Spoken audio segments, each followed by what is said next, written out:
আমি আড্ডা দিয়া ল'ৰা হয়, আমি নষ্ট ল'ৰা হয়, আমি বেয়া ল'ৰা হয়, হয় আমি আড্ডা দি থকা একোজন ফাল্টু ল'ৰা। কিন্তু কিন্তু ভাবি চাইছেনে? ভাবক ভাবক, মাত্ৰ এবাৰ ভাবক, সেই আড্ডাৰ মাজতে ভাবে কিছুমানে নিজৰ জীৱনটো গঢ়াৰ কথা, ভাবে কিছুমানে নিজৰ পৰিয়ালৰ কথা, ভাবে কিছুমানে নিজৰ ভাই ভনীৰ কথা। আমাক বেয়া চকুৰে চোৱাৰ আগত আমাক সাহস দিয়ক, আমাক আগুৱাই যোৱাৰ সঠিক বাট দেখুৱাই দিয়ক।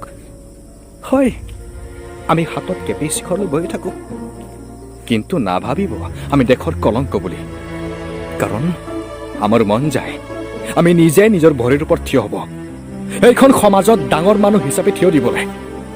কিন্তু নাই সকলোখিনি বাধা নাই, নালাগে। কাৰণ আমি সন্ধিয়া কালভাৰত বহি আড্ডা দিয়া ল'ৰা।